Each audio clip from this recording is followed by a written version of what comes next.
Bharat America మధ్య trade agreement ఖరారైంది. మధ్యంతర వాణిజ్య ఒప్పందంపై వైట్ హౌస్ కీలక ప్రకటన చేసింది. భారత ఉత్పత్తులపై టారిఫ్లను 50% నుంచి 18% తగ్గింపుకు సంబంధించి ప్రకటన చేసింది. రష్యా నుంచి ఆయిల్ కొనుగోళ్లను నిలిపివేసేందుకు భారత్ అంగీకరించిందంటూ అమెరికా ప్రకటించింది. అమెరికా నుంచి భారీగా ఆయిల్, గ్యాస్ సహా పలు ఉత్పత్తులను భారత్ దిగుమతి చేసుకోనుంది. అమెరికా నుంచి $500 బిలియన్ విలువైనటువంటి దిగుమతులకు ఇండియా అంగీకరించిందంటూ కూడా వైట్ హౌస్ ప్రకటించింది. వైట్ హౌస్ ప్రకటనపై భారత్లో ప్రతిపక్షాలు, కార్మిక సంఘాలు తీవ్ర విమర్శలు చేస్తున్నాయి. అమెరికాకు మోదీ లొంగిపోయారంటూ విమర్శలు గుప్పిస్తున్నాయి.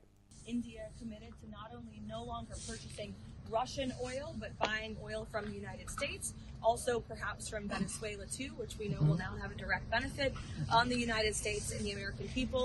And in addition to that, Prime Minister Modi committed to $500 billion of investments into the United States, including for transportation, for energy, and for agricultural products as well. So this is another great trade deal.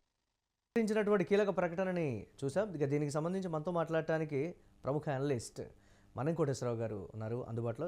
Koteswararao గారు నమస్తే. నమస్తే. అమెరికాకి మోదీ లొంగిపోయారా, లేకపోతే 50% ఉన్నటువంటి టారిఫ్ల్ని 18% తీసుకొచ్చారని సంతోషపడాలా, లేకపోతే ఏంటి, ఎలా చూడాలంటారు? అంతా కూడా ఒక మిక్స్డ్ రెస్పాన్స్ వస్తున్నటువంటి సిచ్యువేషన్. అలాగే రష్యా నుంచి ఆయిల్ కొనుగోళ్ళని ఆపేశారు, నిలిపివేసేందుకు కూడా మోదీ అంగీకరించారంటూ కూడా వైట్ హౌసే కన్ఫర్మేషన్ చేసినటువంటి పరిస్థితి. భారత్ ఎక్కడ చెప్పలేదంటూ కూడా సోషల్ మీడియాలో వస్తున్నటువంటి ఇన్ఫర్మేషన్. దీన్ని ఎలా చూడాలంటారు అసలు? ఇప్పుడు భారత్ చెప్పలేదు అనేటువంటిది వాస్తవం. భారత్ ఏం చెప్పింది, భారత్ ప్రయోజనాలకు అనుగుణంగా మేము ఎక్కడి నుంచి అవసరమైతే అక్కడి నుంచి కొనుగోలు చేస్తాము అని చెప్పేసి చాలా తెలివితేటలతోటి చెప్పినట్టుగా ఉంది. ఇదే ప్రకటన గతంలో ఇరాన్ నుంచి మీరు చమురు కొనుగోలు చేయొద్దు అని అమెరికా బెదిరించినప్పుడు ఇదే ప్రకటన చేసింది. కానీ ఆ తర్వాత చేసింది ఏంటి, మొత్తం ఇరాన్ నుంచి పూర్తిగా కొనుగోళ్లు ఆపేసింది. ఆ తర్వాత ఇదే ట్రంప్ వెనిజులా మీద ఆంక్షల్లో భాగంగా భారతదేశాన్ని మీరు వెనిజులా చమురు కొనొద్దు అంటే వెనిజులా నుంచి కూడా మనం చమురు కొనుగోలు చేయడం నిలిపివేశాం. మరి ఇప్పుడు రష్యా నుంచి చమురు కొనుగోలు చేయొద్దని చెప్పేసి మేము చెప్పిన దానికి అంగీకరించాము అంటే లేదు, అలాంటిది ఏమీ లేదు అనేటువంటి ఒక స్పష్టమైనటువంటి ప్రకటన భారతదేశం నుంచి ఇంతవరకు మన దేశం నుంచి రాలేదు. దాని అర్థం ఏమిటి అంటే చెప్పకుండానే పమ్మనకుండానే పొగబెట్టినట్టుగా ఆదేశాలను అమలు జరపడానికి మన ప్రభుత్వం పూనుకున్నది. ఇటీవల కాలంలో తగ్గినటువంటి ఆర్డర్లే దానికి నిదర్శనం అనేటువంటిది వస్తున్నటువంటి వార్తలు. వాటిని ఎక్కడ ఖండించట్లేదు.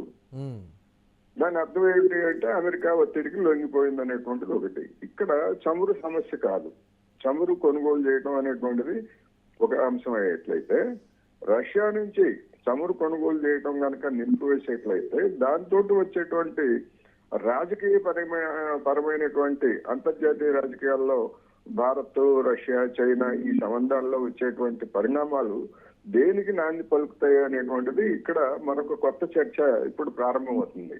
అదే కనుక జరిగేటైతే. ఎందుకంటే గడిచినటువంటి స్వాతంత్రం తర్వాత భారతదేశానికి నమ్మకమైనటువంటి మిత్రురాలుగా నాకు సోవియట్ యూనియన్, ఆ తర్వాత వచ్చినటువంటి రష్యా ఉన్నది.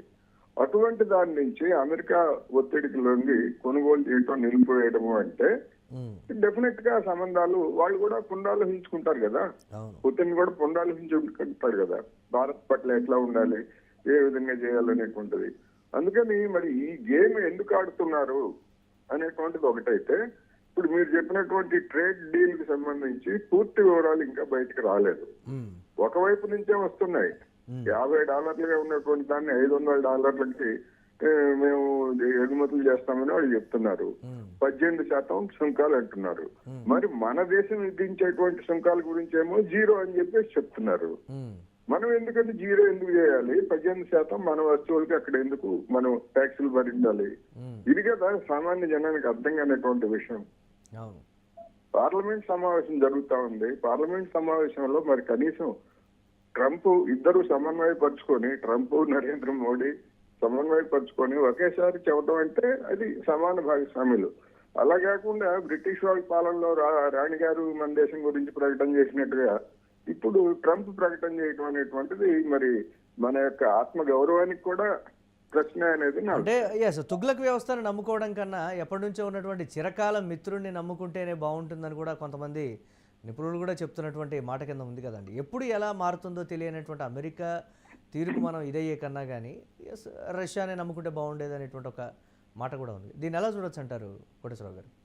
ఇప్పుడు రష్యా భారత్ సంబంధాలు లేదా అమెరికా భారత్ సంబంధాలు ఇవన్నీ చూసినప్పుడు ఉమ్, మనం అణుపరీక్షను జరిపితే మన మీద ఆంక్షలు విధించింది అమెరికా. అవును. మనం ఇస్రో పరిశోధనలు చేసి మనం సాంకేతిక పరిజ్ఞానం సోవియట్ నుంచి రష్యా నుంచి తెచ్చుకుంటా ఉంటే ఉమ్, మన మీద కుట్ర చేసి మన అధికారులని కుట్రలో ఇరికించి కేసులు పెట్టించి వ్యవహారం చేయించింది అమెరికా. మన ఇస్రో ఆ, అంతరిక్ష పరిశోధనలను కూడా అడ్డుకుంది. అవును. ఇట్లా ఏ విధంగా చూసినప్పటికీ మనల్ని నొక్కేయడానికి ప్రయత్నించింది తప్ప ఉమ్, అమెరికా చరిత్రలో ఎప్పుడైనా మనకు ఫేవర్ గా వ్యవహరించినటువంటి ఉదంతం ఏమైనా ఉందా అంటే లేదు. ఇప్పుడు కూడా ఏకపక్షంగా మనం పోనీ $50 బిలియన్ నుంచి 500 మనం అమెరికా నుంచి దిగుమతి చేసుకుంటాము. ఉమ్, మనది ఇప్పుడు 80-90 బిలియన్ డాలర్లు మనం అమెరికాకి ఎగుమతి చేస్తున్నాం కదా. ఉమ్, ఇదే స్థాయిలో మరి 5 ఏళ్ళలో మనం కూడా అంతకంటే ఎక్కువ చేస్తామా లేదా అనేటువంటిది కదా మనకు కావాల్సింది. అవును. మరి దాని గురించి కేంద్ర ప్రభుత్వం వివరణ ఇవ్వక, మోడీ గారు నోరు విప్పక జనం ఏమనుకోవాలి? అవును. అందుకని ఇవాళ ఒక విధంగా చెప్పాలంటే మన గణతంత్ర విధానానికి కావచ్చు, మన విదేశాంగ విధానానికి కావచ్చు, మన ఆత్మగౌరవానికి ఇవన్నీ కూడా అనేకమైనటువంటి ప్రశ్నలు. అందుకనే ఈ ఒప్పందం పూర్తి వివరాలు ఇంకా బయటకు రాలేదు. వచ్చిన తర్వాత ఇప్పుడు ఏంటి, ఇప్పుడు ఒక్కొక్కటి మెల్లమెల్లగా వదులుతున్నారు.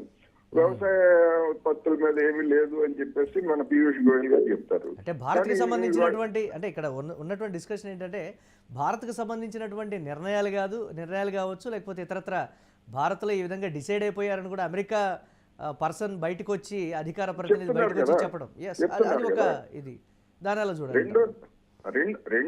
రెండోది మన వ్యవసాయ రంగానికి సంబంధించి లేదా మన దానికి సంబంధించి ఎర్రజొన్నల్ని ఫీడ్ గా ఉపయోగించేటువంటి ఎర్రజొన్నలను దిగుమతి చేసుకోవడానికి మన ప్రభుత్వం అంగీకరించిందని చెప్తున్నాడు.